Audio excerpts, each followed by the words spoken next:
What is going on, everybody? We just got done doing the pregame show on TikTok Live, and now we're going right into the actual live between TikTok and YouTube and Facebook. Welcome to the show, everybody. I'm Michael Price, also known as the Damn Good Average Bowler. Welcome to a wonderful, fun filled, action packed show. And we are on episode 8. I am so excited that this is becoming a weekly episodic type deal. I can't really, I'll get my words mixed up if I try to say something a little bit more official than that. But anyway, welcome to the show. I want to bring in right now my special guest, Miss Stephanie Critcher. How are you doing, ma'am? I'm doing great. Thanks. How you No, doing? I am fantastic.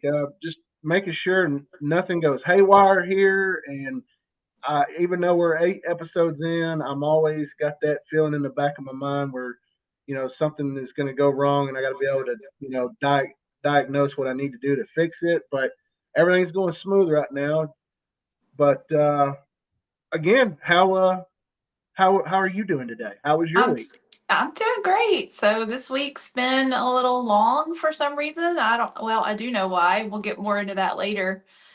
But yeah, it's been filled with work and bowling and just trying to make it through the week. Well, not to mention the fact we're getting into the heart of summer right now. We're coming up on Ugh, July, so it's sweltering out there. it sure is. Sure is. Yeah, I Stephanie, went and practiced today at my home center at Hermitage Lanes, Hermitage Strike and Spare in Nashville, Tennessee, and their air conditioning doesn't work great. So I was sweating, literally dripping off while I was bowling. I felt like I was bowling outside. It's awful. I don't think that's just limited to one bowling center. Through everybody in the comment section and different threads and such, there's always one comment about the bowling center's AC that may or not be optimally performing to their standard. So I understand that completely. So the first thing I want to do before we get started here, I want to let everybody know if you have any questions for Stephanie.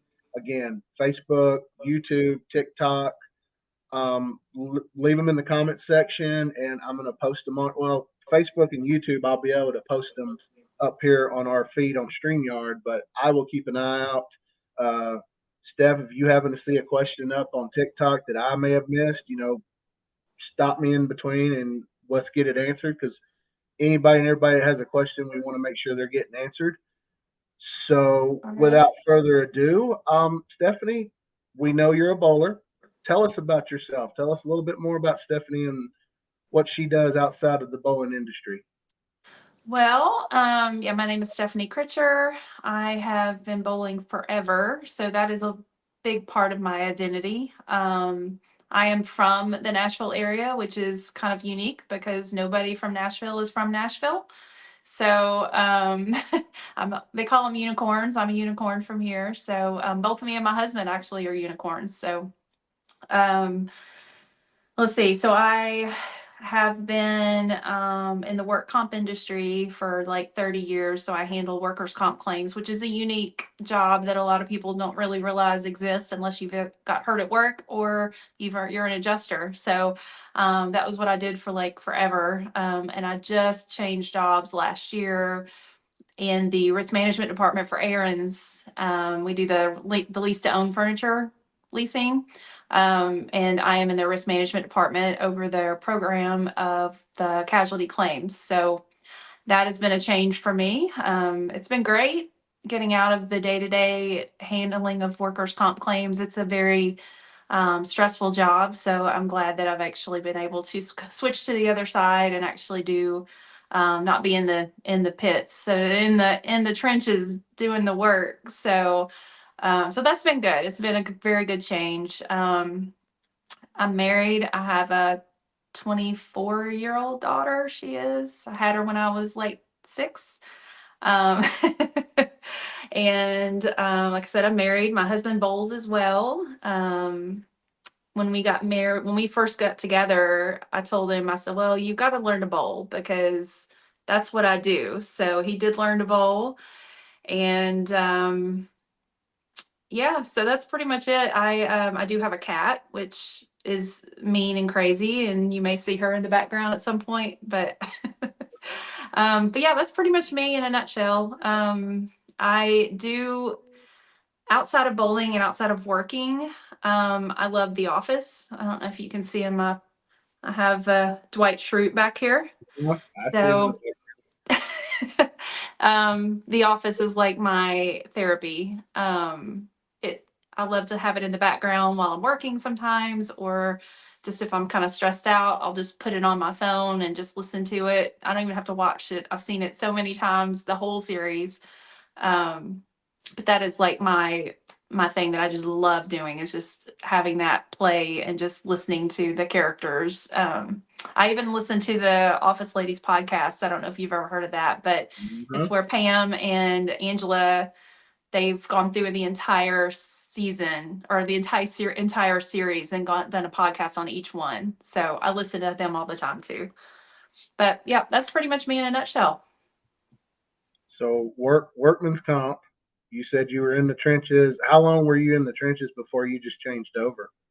Way too long. 30 years probably, maybe a little less. I tried to do something different in between, so I got so frustrated and just a very stressful job. I mean, people are hurt, they're scared, they don't know what to do, so they yell at me.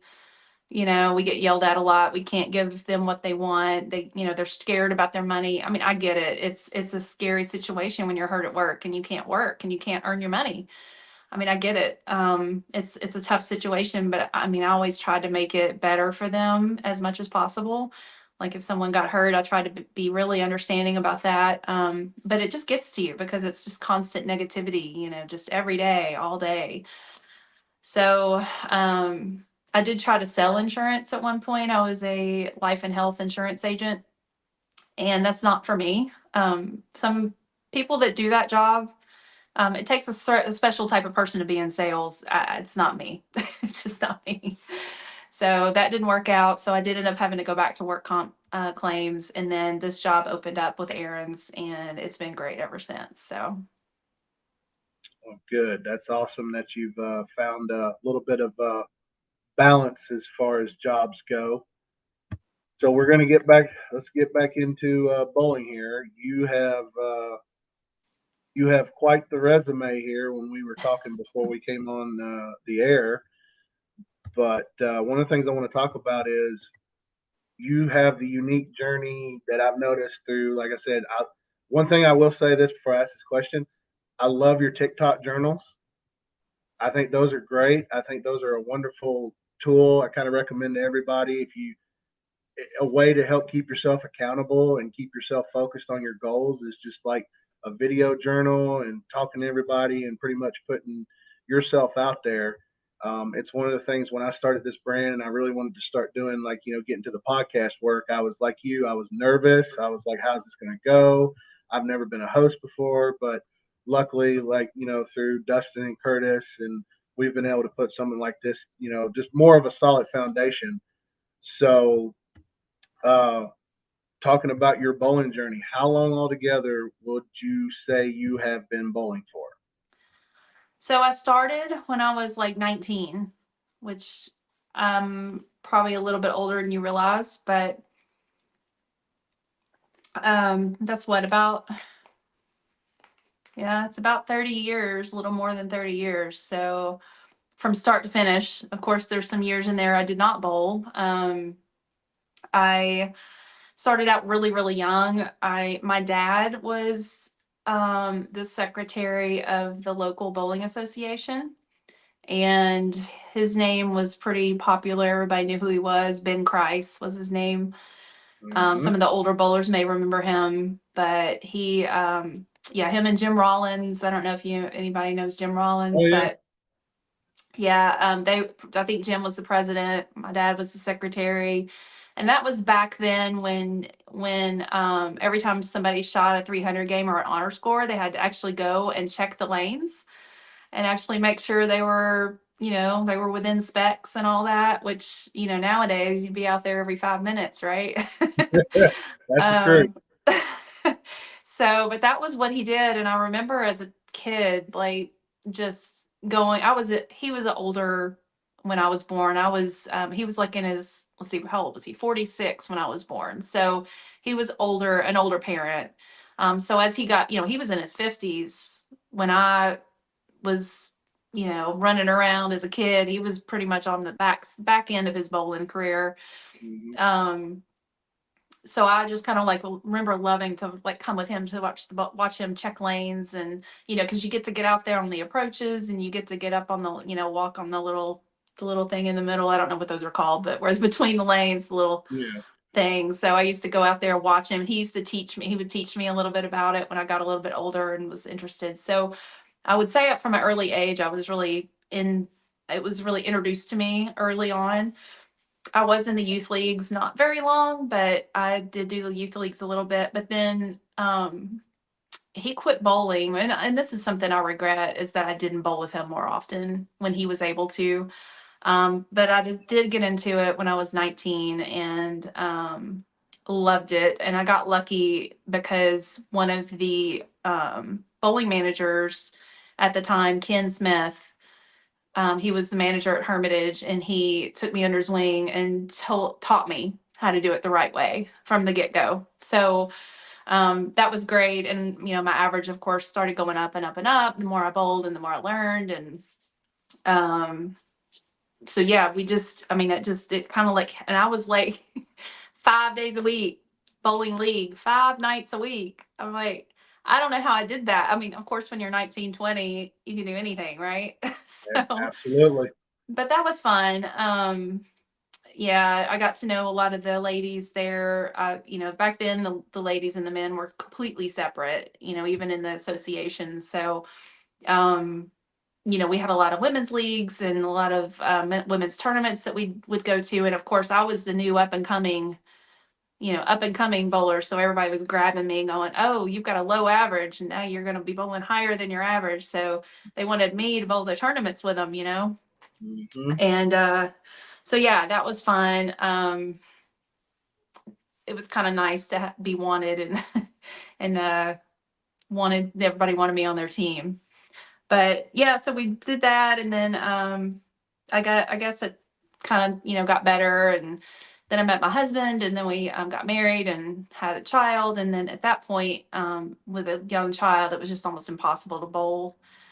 So he quit, and I kind of quit periodically throughout her childhood. Like I bowled here and there. Somebody say, "Hey, I need," somebody broke their leg. I need you to come in and bowl the rest of the year. So that kind of thing happened quite a bit. So I mean, I'd say I probably bowled about 5 or 6 years throughout her teenage year, or throughout her time frame until she got to be 18. She started playing softball, and it was just impossible because I was Yeah. always on the softball field on the weekends and during the week, and you know how that goes. So, and then as after she graduated from high school, we jumped back in and have been there ever since. So I've really enjoyed getting back into it. And one thing that I've really missed, and I think this is something that most bowlers will probably say, is just all the people that you meet throughout the years. I mean, it's just so important to have those friendships that you meet, that you come to develop, throughout the time there. It's just that's something that's meant a lot to me. So All right. So going through, when you're going through, like you were like subbing in and out, did you feel like that you didn't really lose much off of it? Because I always tell people, like, you get back into it, it's like riding a bike. yeah, um, it is kind of weird how it comes back to you so quickly. The only thing that I felt like because I was doing that, I was kind of not, I was, it was a time period where all the stuff was changing, like all the bowling equipment was changing, everything was like becoming new and greater and more, the reactives started coming out, and all of that. And it just got, the game kind of got a little complicated for me for a while. Just not really understanding the difference in everything that was happening. That was the hard part, I think. But my skills were still right. But it was a learning curve for sure. And even now, like when I joined, so this last time, coming back from this last time, I know way more about equipment and all of that, and just the way the ball reacts and how to get the ball motion and all of that. I know way more now than I did. And I was better back then. Like I was actually throwing the ball much better, but I knew nothing. And I know now how little I knew back then. It's crazy. So, what were some of your favorite bowling balls you were using back then? What would The danger zone. That okay? was my absolute favorite bowling ball, is the danger zone. And it cracked like, I had one, I think I was trying to use it back in like, I don't remember what year it was, probably in the teens, probably like 2013, 2014, something like that. Mhm. And it cracked on me and I was so depressed. I was so sad because they I didn't make remember them anymore, you know? So I'm I like, felt that okay. same way. I felt that same way with my Blade Pearl when it finally cracked. I was like, oh no, like, and then, of course you can't find them anymore because they're Mm-mm. not making them. No.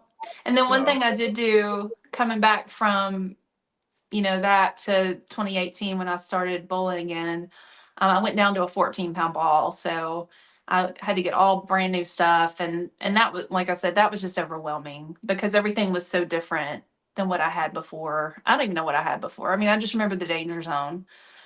That was like the best ball.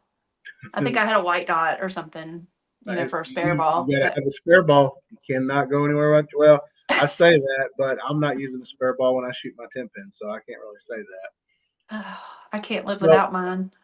hey, look, when you bowl on like sport patterns and others, and like other than your typical league shots and stuff, I tell everybody, hey, definitely roll straight at your spares on sport patterns and such. So no, there's nothing wrong with having trusty polyester in your arsenal.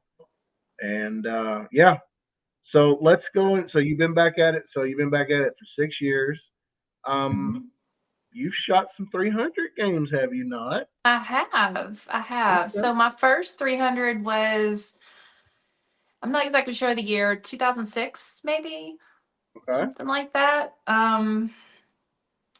Might have been in the 90s, but I think it was 2006. I don't remember exactly. I meant to go back and look because I knew you'd probably ask me. Because I know that they have we can go online and look at our award or our honor scores and stuff. But I had one in 2009, I know. So I had two Mhm. before I, stopped. Um, and then let's see. Yeah. And then I had an 800. Did I have my 800 before? Yeah. I think I had an 800 before as well, before I quit. Was it like an 801 or 803 or Okay. something like that. 800, And then when I, 800. yeah. So then the big break happened and then I came back and yeah, I've had 300 since I've come back and they were all in 2022. I don't know what it was about 2022, but it was a great year for me. And then I had another 800, which 815 in that same time frame. It was at 300, 815 was in one set. So Ooh, that was fun. And okay. my husband wasn't even there. I was so disappointed he wasn't there for some reason. Well, I know why. He actually had COVID. It was after Oh post COVID, and so he had COVID and wasn't there when it happened. So, man. um, It's funny you say that because out of all my honor scores I've ever shot, never once, uh, never once did I have my mom or dad there. huh? Yeah, Yeah. I had. I think one time my granddaddy, my dad's dad, he was there when I shot 299, but that was the closest it ever got. So yeah, no, I got it. I totally get it. So let's go back. You said 2006, correct? Yeah, I think it was 2006. All right. Well, let's do this. So, what do you remember the ball you were using when you shot that 300? No. Believe it or not, no, I don't remember. Do you remember the day? Do you remember like leading up to it? Like, what were you thinking? No, What were you feeling? no, You not don't back remember? then. You don't Not remember back that then. first 300 feeling? I had a child during that time and I was chasing around a 5-year-old, 6-year-old, 7-year-old, and I was, that time of my life was really crazy. I just Mm-hmm. felt like that, I was stressed out at work all the time, trying to bowl when I could, dealing with having a child, just life was just crazy. I don't remember my, I mean, I know that's sad, but I don't remember a whole lot about that time frame Well, just maybe because it of was a that. good thing. Maybe it was a good thing because it helped you keep focused, and you couldn't really have time to get nervous or anything like that. Would That's that be fair to true. say? That's So, true. so your Yeah. little blessing helped you to a 300 game. That's how you got to look at it, I would think, right? Just That's running right. around. Okay. So you shot two 800s. You said your most recent came in 2022. hmm Yeah, that Okay. was on a Thursday league, so I remember that one probably more than any of the others. It was my first one after I've been, after a long break, right? Mm-hmm.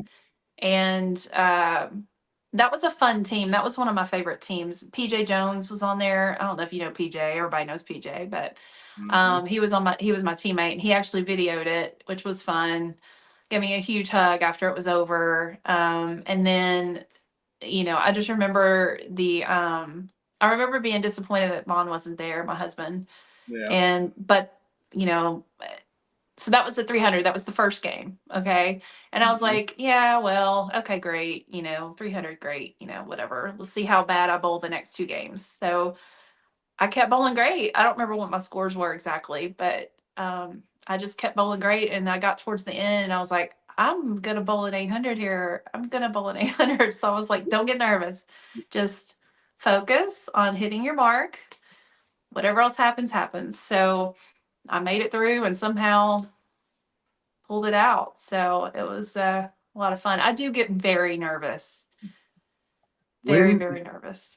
when when did it start? When did it start creeping up on you on the thought like, wow, I've got a legitimate shot to finish this out with eight? Yeah, I think after the second game, I thought, eh, it was a good game. I think it was like a 260 or something. I can't remember exactly what it was, but I was in a zone kind of at that point because Yeah. I'd had all these strikes and, 300 starting off. And then I believe I might have had like 15 or 16 in a row, maybe even 17. And then I'm like, okay, well, I think it probably left some kind of 10 pin, but obviously I picked it up. I mean, I don't think I had any, I may have had one open that set. Um, Maybe, gosh, I may not have.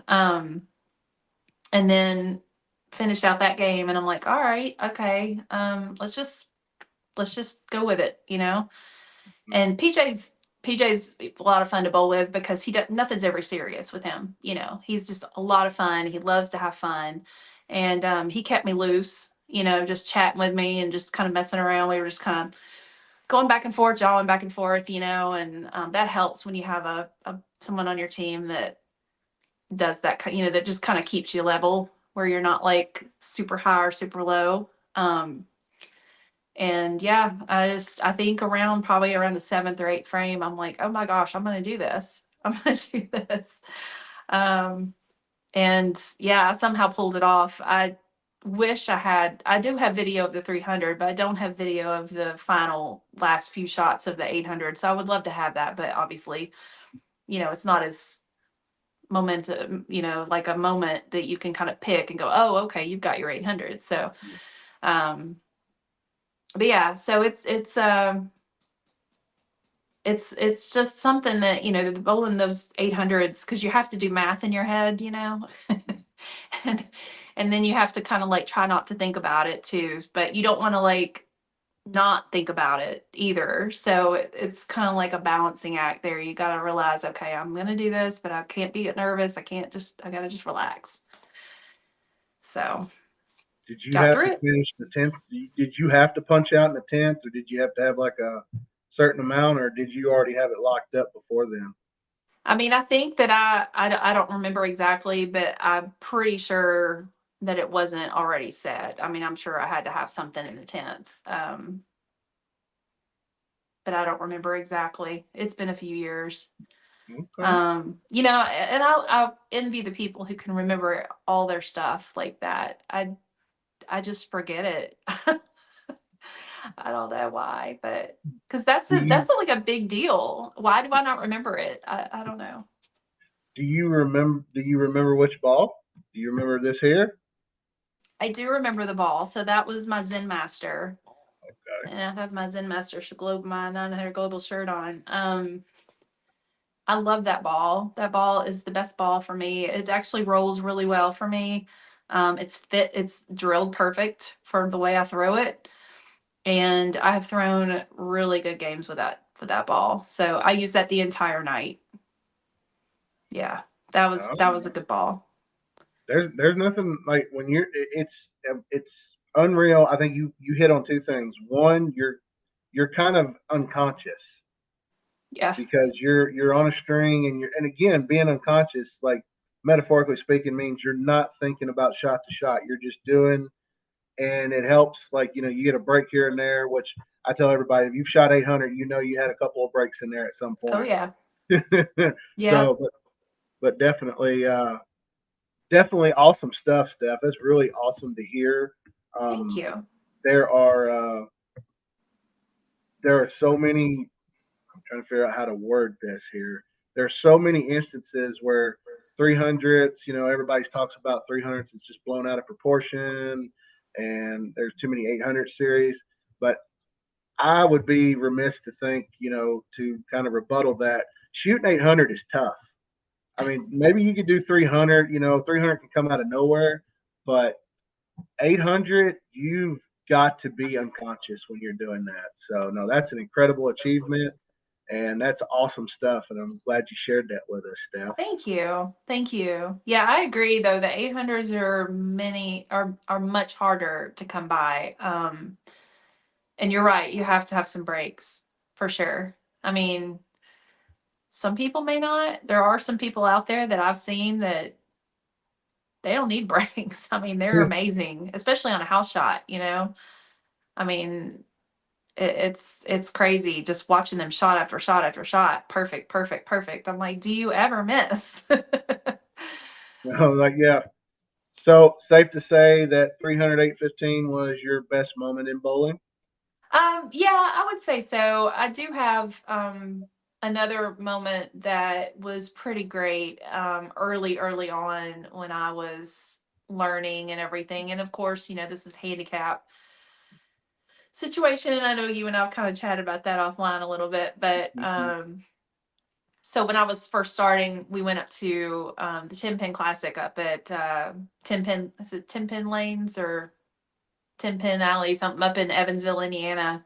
Yes. There's that big women's tournament up there. It used to be Mm-hmm. gigantic tournament, but after COVID, it kind of dwindled down a little bit. But um, of course, like I said, everybody wanted to bowl with me because I had the 170 average, but I was bowling about 190 at the time, 190, 200s.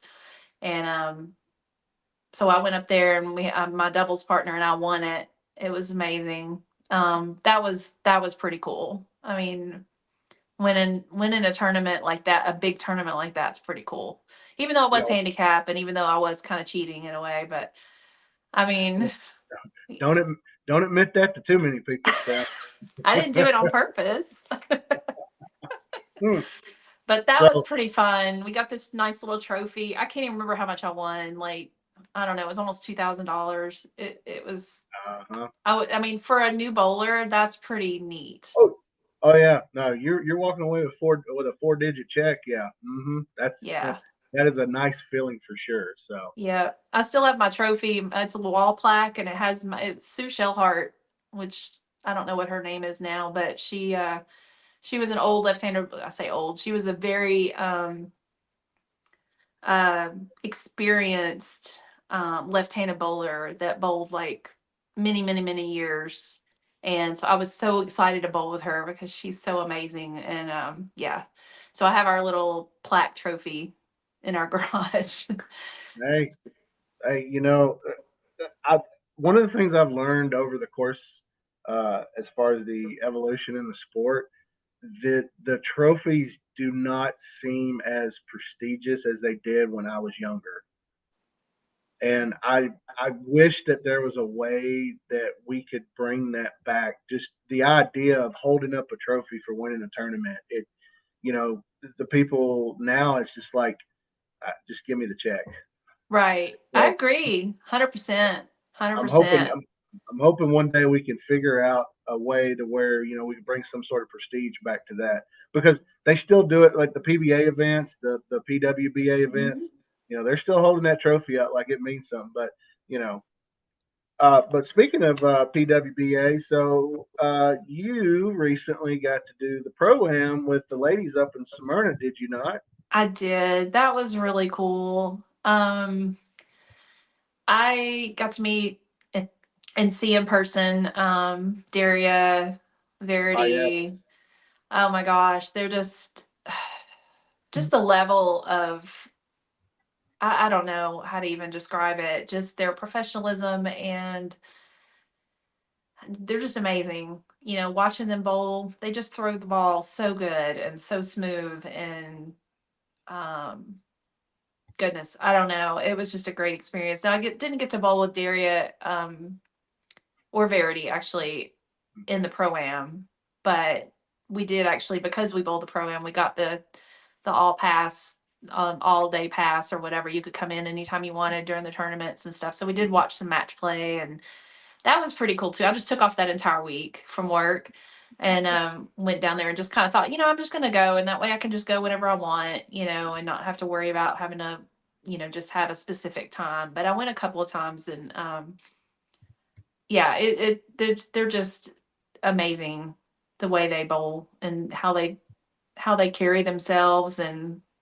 their attitudes just seem so good. I know that there's so many people that just get so frustrated, and just to see them carry themselves even through diversity, or not diversity, but adversity, Hmm. it was impressive. The pro am was fun. We bowled with Stephanie Johnson and uh, Kayla Bandy, which I never did know her. She's young. And then another lady, I can't think of her name, but we bowled with, like, each game they switched. So that was a good experience. But yeah, it was kind of bummed though. And this is just me being competitive, and it was a no tap, and you got to strike every third, sixth, and ninth frame. And you didn't even Hmm. bowl the third, sixth, and ninth frame. So I was kind of like, well, okay. I didn't like that. I wanted to Yeah. actually just bowl myself, and get the scores myself. I felt like I was kind of cheating, but that's okay. You so did you by chance see Jillian Martin? I saw her, yes, a few times. Yeah. That that girl's she's got a career. I watched that whole Queens telecast, and Yep. she rolls the rock so smooth. And that's one of the things that really inspires me about watching the women. They are so fundamentally sound. Exactly. It is so unique how they are able to um, just to again repeat shots. I mean, it's cool watching the guys, go out there and just All the tear it right power. on the wing, yeah, and all the But to me, there's just nothing like there's nothing like basic fundamentals and being fundamentally sound and smooth. I cannot think, and I feel bad for not knowing, but uh, they just had the U.S. Open in Indiana, Mm-hmm. and it's where Joel was live on some of his TikTok feeds Yep. while that was going on. But I hate that I cannot remember her name. But she held her arm out, like she had the ball in her hand, and she had her arm held out at the start. And I just thought, I was like, wow. But she was so fundamentally sound. It's just, again, the the theme of it is fundamentally sound. I just feel personally the women are much more fundamentally sound than the guys, and that's just personal opinion. Well, I think we have to be, because we don't have the power to offset that. I mean, we have, a lot of the men, I mean, they have great, don't get me wrong. I mean, they know what they're doing, and they do have great form and great fundamentals, but I think the women have to be almost perfect in a way, um, to match the power, that the men have. So that's something I've struggled with too. I'm glad you brought that up, because I think that I compare myself a lot to the men bowlers, and I shouldn't. But I do because I am a scratch bowler. Like my average is up there above 210 usually. Um, so I get maybe what 5 pins handicap if I'm lucky. And actually my average at one point was 220. So I mean I got nothing. So I do compete with the men in leagues and practice and bowl in these tournaments and things like that in leagues and tournaments and stuff. I mean, if I'm bowling a mixed tournament or whatever, um, and so I do compare myself to men, and I am struggling. Actually, I have struggled, and I'm getting a little better about it. But with just the lack of revolutions and the lack of power that I can't generate that, and it's kind of like, well, if I can't generate that, can I compete? I mean, that's something that I kind of struggle with. But like you said, I mean, being fundamentally sound is key there, I think, with being able to compete with men like that.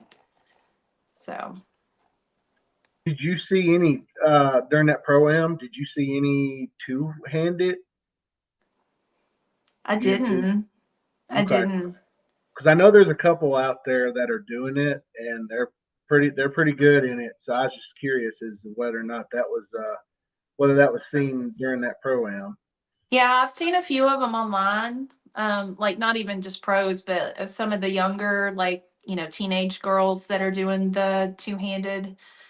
It's intriguing. I'm old school, so there's no way I could even do it. But Me neither. I don't have a problem with them. I know there's the controversy of it. Do they have an unfair advantage? All that, but it doesn't bother me. If they, I mean, however you want to get the ball down there, there's advantages and disadvantages and pros and cons to each type, each style. So just get better, quit complaining. That's what I say to people that get, that fuss about it. I mean, well, you get better yourself, if you want to fuss and complain about somebody else and how they bowl and you think they've got an unfair advantage, I don't see you out there bowling 220s, 230s with what you got. So, I look at it like this: if two handers had an unfair advantage, we'd see a lot higher 800 and more 900 series is being shot. I mean, when Jesper Svensson and Jason Belmonte can create over 500, 500, 550 revs, and they're still pinging 10 pins and 7 pins. I mean, that says enough for me. for sure. So, Yeah. but if the only thing uh, I don't have anything against the two-handed style. That's not what I'm about to say here. And I think you'll agree with me as being traditional with the styles and everything and rev rates and what have you. Uh, Going into high school bowling, watching high school bowlers, and we just got high school bowling back 8 years ago, roughly. Um, Spare shooting, I've never seen such poor spare conversion rates in my life. And it's Yeah. like the strikes are going to come, like regardless, because that's just part of the game. But being a fundamental spare shooter is just it is so it feels like it's so out of touch these days. How do Yeah. you feel? How do you feel about spare shooting? And do you do any kind of when you practice? Do you dedicate a full game to like nothing but like spare fundamentals or? Yeah, so I agree with you. I think you see a lot of people nowadays I think you're right. I think it is the younger generation. It seems like that they just don't really care about spares. Like they think, well, I'm just going to strike all the time and if I leave something, I'll might pick it up, I might not. So yeah, I think you're correct with that. Just their attitude towards spares is just kind of weird to me. Spares are a huge part of my game. And especially lately, as I've gotten a little older, my average is what it is because of my spare shooting. It's great. Actually, I say great. It's, if you look, I do, the Pen Pal app, and it actually it keeps up with my averages and whatever, or percentages. Mhm. Um, I wish I could do it. I've got my phone, I've got this up here, but I think I've got like an 88% spare rate over like 3 years, just overall, See, from all the games that I've So Good. that's pretty good, I think. Maybe that was makeable spares, but either way, Yeah. and yes, as far as like practice.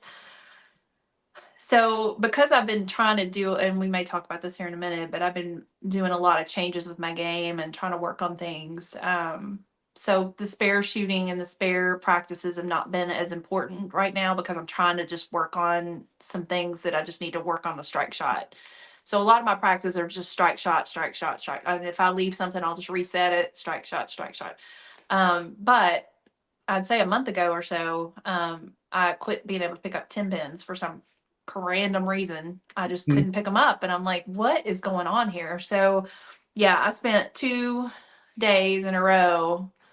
And I think it was one whole game of 10 pins. So back to back to back. So that's 40 shots over 2 days of 10 pins just to try to get back on track. And sometimes you just got to do that.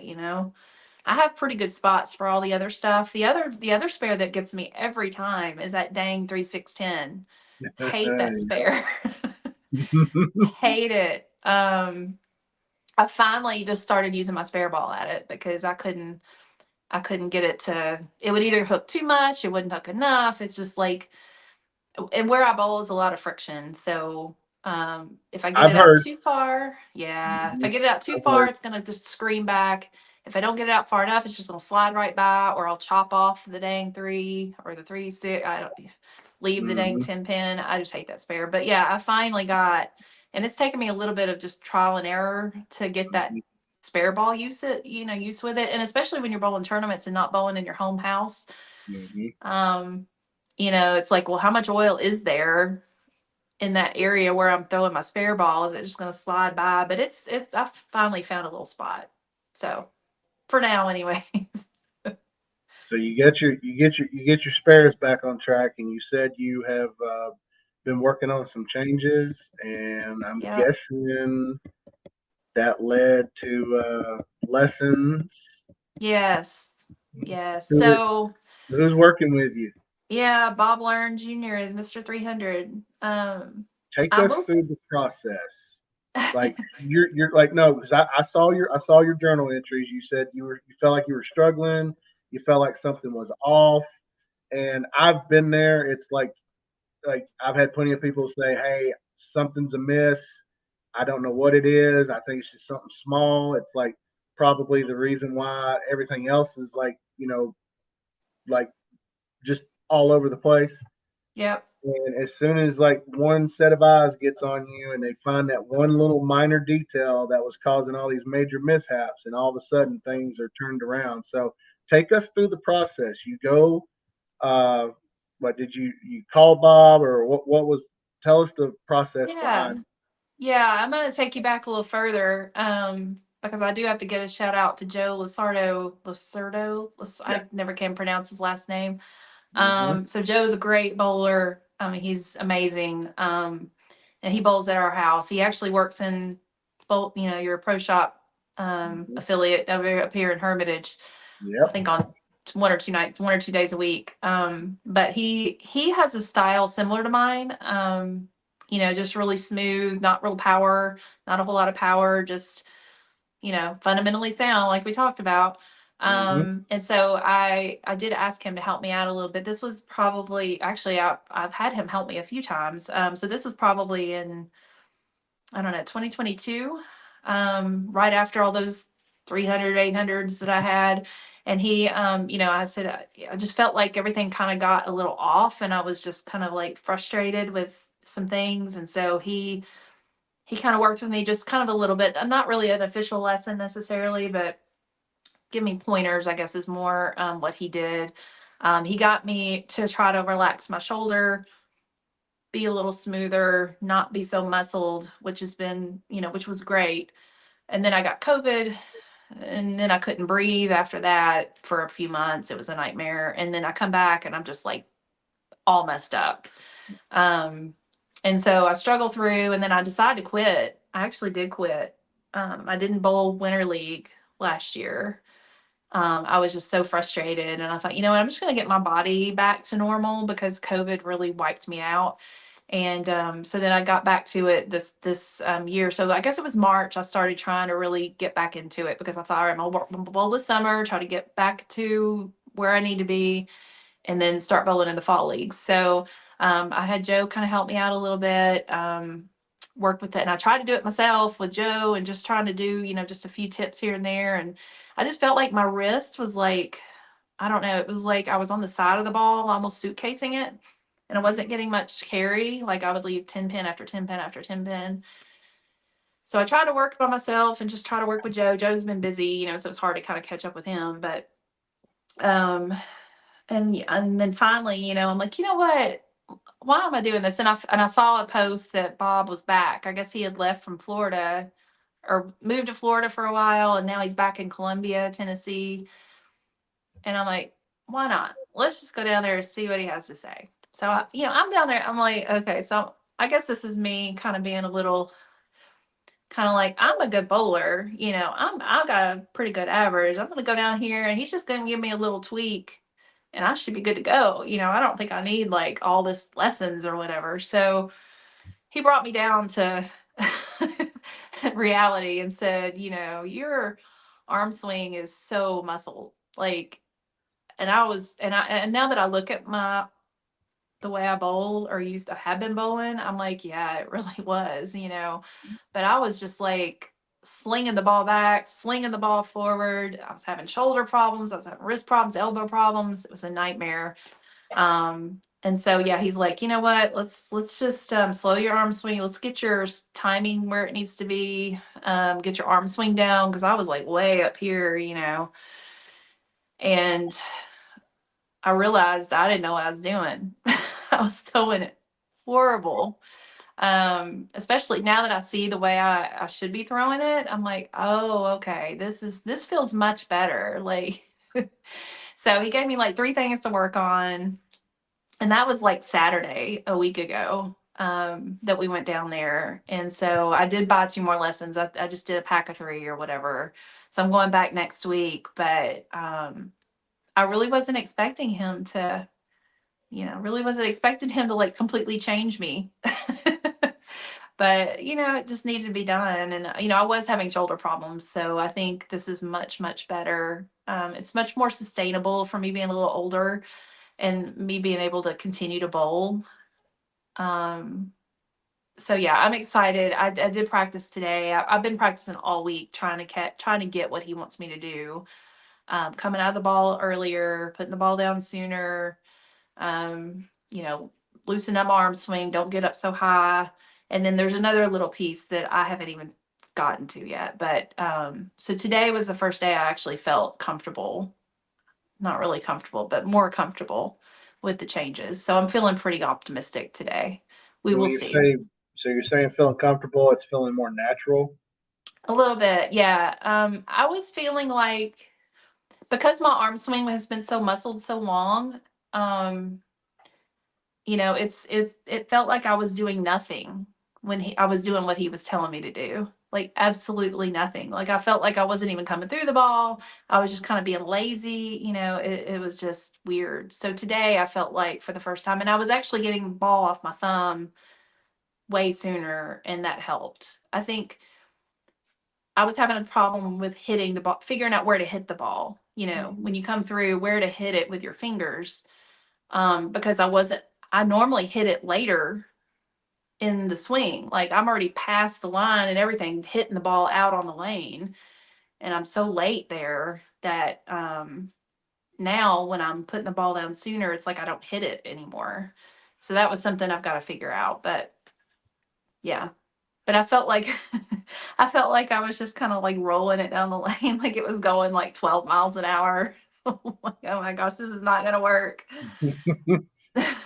but but it did, right? And it is. Yeah, once I figured out how to do it right, and that's the challenge, when you've got a coach working with you.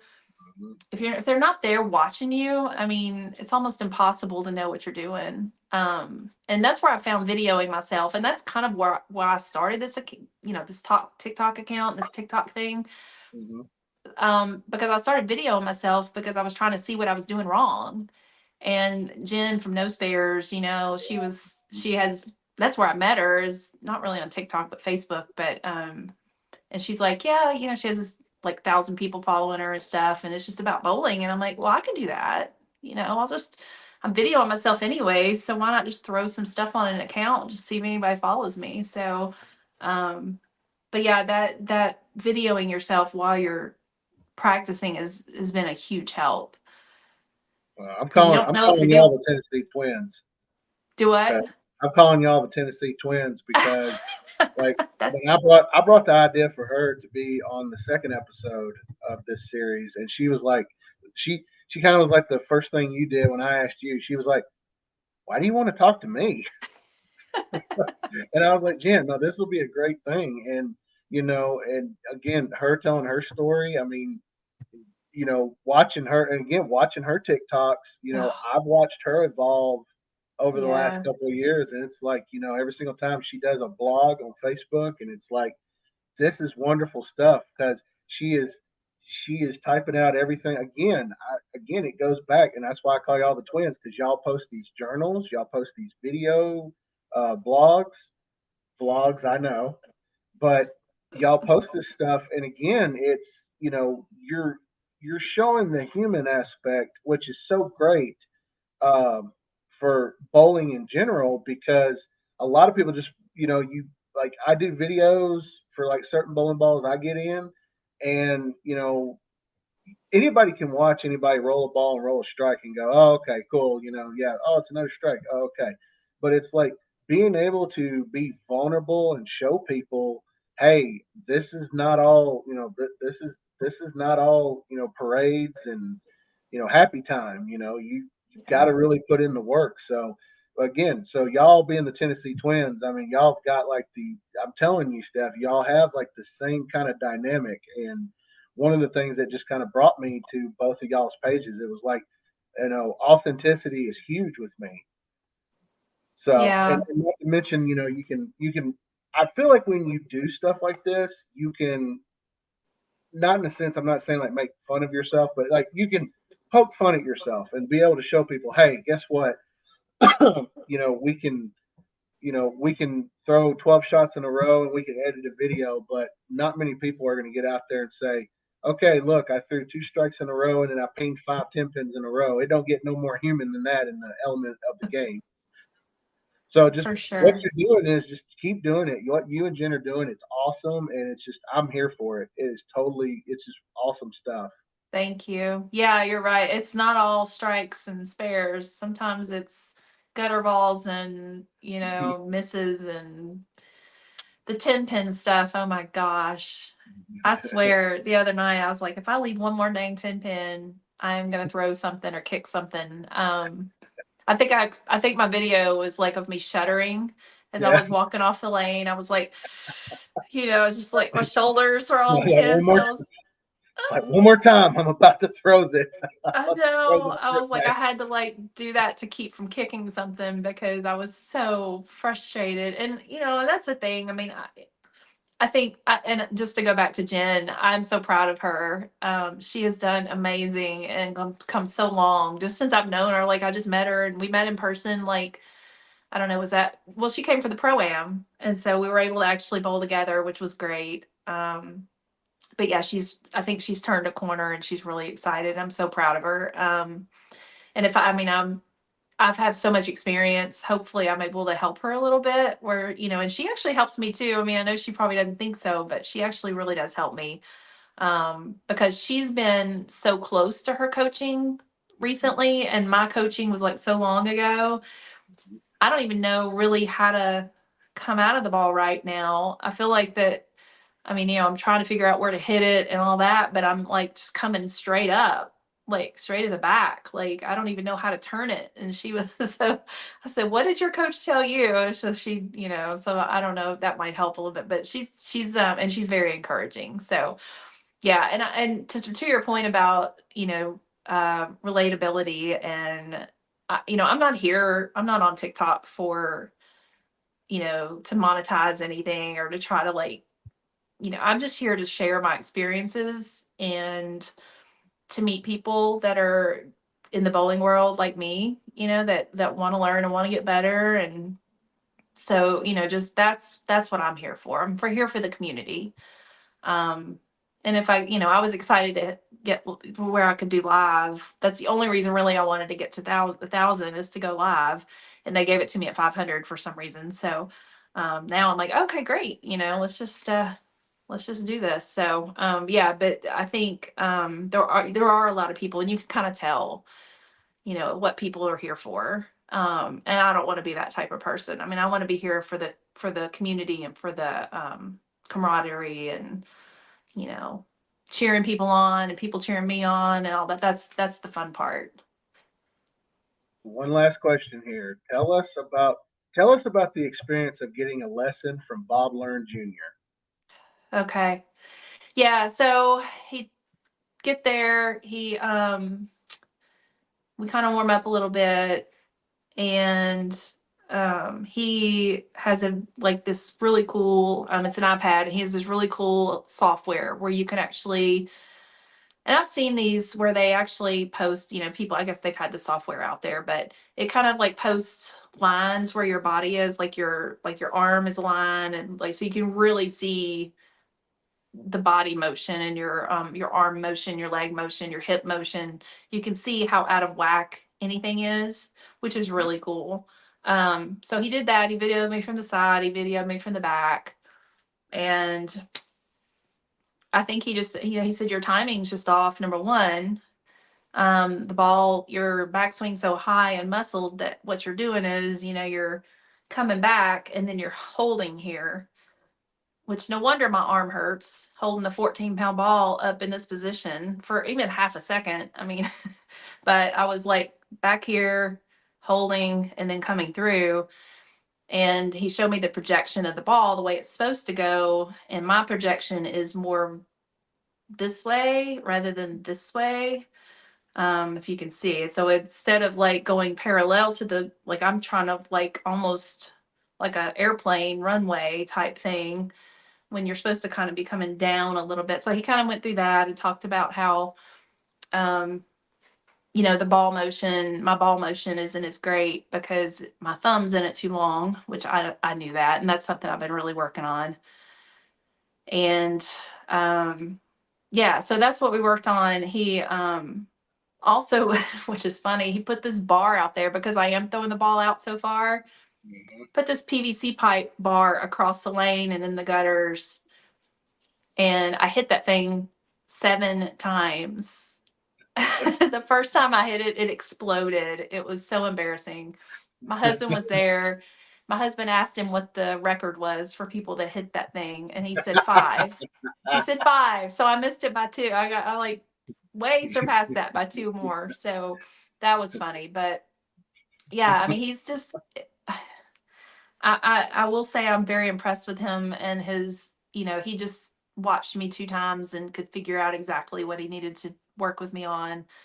Um, his accomplishments are amazing. He's a proven coach, proven bowler. So I have no doubt that, he's got me on the right path. So that's exciting. if you if you wouldn't mind, I'll tell you my first experience with Bob Learn Jr. was 2003. So my boss was doing a clinic. I was still a youth bowler, and I said this is before I went to work in the pro shop. But he had Bob Learn Jr. there. It was a track seminar. It was Bob Learn Jr. and it was Mike Seeley, Uh, and they were both, doing the, again, like I said, Bob was already way proven. He was probably doing the tour part time if I had to guess, but um,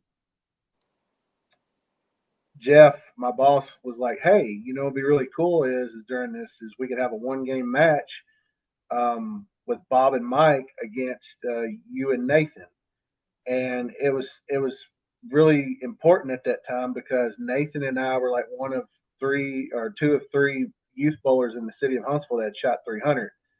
And Nathan had shot his in October of 2002, and I'd shot my first one in February of '03, and this clinic was like in May of '03. So he put Mike and Bob against me and my buddy Nathan, and we had like a little 2 game match with him, and it was just the coolest thing in the world. I was like, I can't believe I'm out here bowling, on the same pair of lanes with Mister 300 himself. Mister bowled 4 games like out of his absolute mind on TV, and I know he's always going to be known for that 1996 Flagship Open telecast. But it was a really cool feeling. So that's why I was wanting to ask you about your experience with Bob, because he treated me with nothing but respect, and he was Yeah. very kind, and Yeah. giving me a couple of tips as a youth bowler. So it was a really wonderful experience. Like I love Bob. Yeah, it was funny. We asked him about that because he has this big poster in his pro shop down there Hmm. about that. It's got the games listed and all of that. And my husband asked him, he's like, I don't remember what he asked him, but he said, yeah, he said, I bowled that 300 and then changed balls like almost right after. And I was like, and he said, "Yeah, I changed balls." He said, "I wasn't going to, but my wife told me I needed to." Which I thought was great. He said, "I just bought 300." And she's like, "Yeah, but it's not coming in, it's da, da, da." And he's like, "Okay, yeah, you're right." And so he changed balls and finished out amazing, but I thought that was hilarious. His wife told him to. Well, here here's a funny thing, and you can relate to this. We all can relate to this. You you shoot 300. You are on like it's the utmost. It's the high of highs, and you're feeling it. You're like, again, like you said, like, why do I need to change? Right.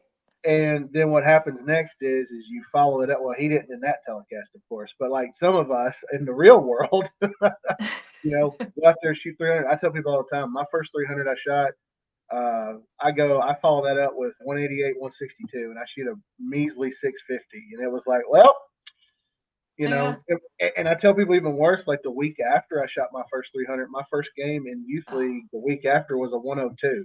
that's so bad. Why does that happen? Why does that happen? If Every somebody could tell us time? why that happens, please let us know your thoughts on that.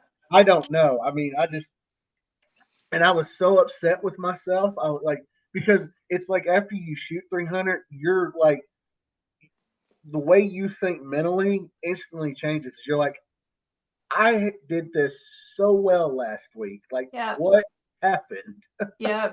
It's almost like you think, all right, well, I figured it out. It's almost like, okay, I know what I'm doing now. I figured it out. And then all of a sudden it's like, no, you didn't figure it out. Like, no, You like didn't figure it out. you just made it that much more complicated for yourself. That's right. All right, our good buddy, here we go, Hi, Mr. Mike. Jenkins. Mr. I love Jenkins. Mike. Hey, Mike.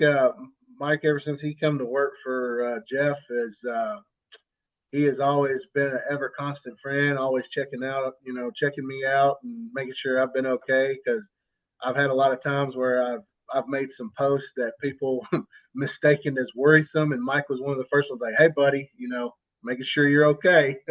So what's going on, Mike? Good to have you here on Yeah. Calling All Bowlers. Oh, Let's yeah, Mike runs the Money Madness League on Mondays at Hermitage. So okay. yeah, I'll be bowling back in that this fall. So wish Okay. me luck. I need it. So let's go into this part of the show here. With we just started it 2 episodes ago, and I figure we're going to make this a constant. It's our build a bag segment. So basically, what you're going to do here, Stephanie, is you're going to tell everybody, you're going to build a bag with us. You're going to tell us what is in Stephanie's arsenal right now. Yeah, so right now I have the Hammer, the 2.0 hybrid. Mm-hmm. I have that, which is the one that I have been playing with throughout all these changes that I've been making. I actually did change my pitches a little bit, so that ball's kind of been um, my my ball that I've been playing with the pitches and stuff. But that ball has been my best ball right now, so that's what I start with usually. I have the Zen Master, which is the one I threw my 800 300 with. I usually like to keep that one at I think it comes out of box 3, I think. 3,000 grit, I think, but I can't remember which way it is. It's either comes out of box at 2 and I like it at 3, or the opposite. And then I have a Game Breaker 5, which I haven't quite figured that one out yet. It's great sometimes, but it's a lot of ball. Can't It's a go big ball. can't go wrong with a game breaker. Yeah. But I got that. That's my last ball that I got. So that one has been a little tricky trying to get that figured out. I've had some really good games with it, but I've also had some really bad games with it. So, and then, goodness, what's the other one? I have 4. Sin Master. Goodness, and I have my purple. It's pink and blue and white. The little, what is that? The T Zone is my spare Oh yeah. ball. Oh, so you got But the Frozen Bliss tees on. yeah, I want the The cotton ice. candy. The ice is beautiful. I know Jen has the ice. I want, even though I don't really need another ball, but you know. You can never have Oh, too many balls there, Stephanie. speaking of the other ball, the other one I remember is the Vibe, Oh yes. the Arctic Vibe. Oh yeah. So I loved that ball for like 4 weeks, Mm-hmm. and now I don't like it. I don't know why. I think it's me. I really think it's just me and all my messed up weirdness right now. But I don't know. It's a little too sharp, a little bit. That So I don't hybrid know. is too sharp for you. The Vibe, Mm-hmm. yeah. It just hit. And like I said, I think it's just me. And my weirdness, the way I've been throwing the ball lately. And I think too, we have so much friction at Hermitage. I think just it got, just burned Yeah. up. So You I already need got to, the track in it.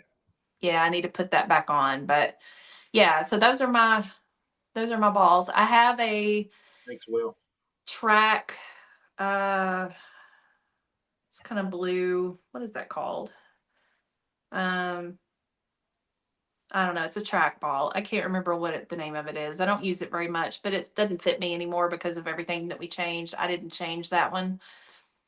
And then I have a Ghost that my husband hated and he gave to me, and so I tried to throw it and I just have it. It's at home. I don't use that very often, but I do have that. But my go-tos are the two, the Zen Master and the Black Widow The hybrid. hybrid.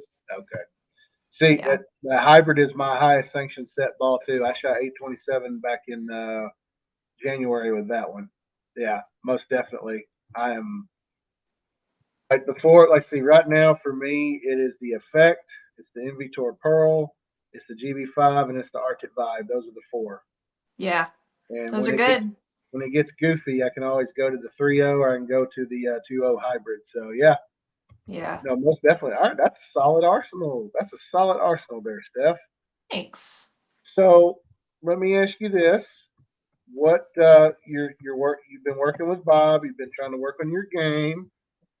That leads me into asking you this question: what's next for Stephanie as far as bowling? Well, hopefully improve my game enough to where I feel confident enough to go and work on or bowl in sport shot tournaments. I I had felt pretty confident before I went to Bob that I was going to try to go and bowl some of our. We have a sweeper on Monday night. It's a different pattern every week. I think it's 4 games at Hermitage. It's like $40 or $50 a week, and you just go and show up. You don't have to go every week, but you go in and you just bowl and you just But now that I've gone to see Bob, I'm like, I don't know. I'm not consistent enough to get out there and embarrass myself. But I think that I do want to do more of those and bowl more on the sport patterns to get better. I do know that the sport shots and getting good on and even if you bowl terrible, you're still gonna improve your bowling. So that's something I want to get into a little more. definitely would love to come down and see you on Sundays on your sweepers, but I don't know if the timing's going to work. Maybe in the fall, after I've had a little more time under my belt and get this, get a little more consistent with throwing it better, which I will. I will do that. But my goals for myself, I do want to. So every night in league is my goals are to get at least 20 strikes, only have one makeable spare open. I mean, I would prefer to have none, but one's okay. And then to break 660 every night. That's a 220 average. I want to have a 220 average. I want to consistently get a 220. I'd love to get 225, and that may be a goal, a loft, like an aspirational goal. But at Hermitage, of course, Hermitage is an easy place. So, What was if I high can average average there last year? my average well, I didn't bowl last fall. Well, I subbed. So my subbing average was around 205. But the year before that, I was at 220 and 215, I think, for my two leagues. So I know I can get there.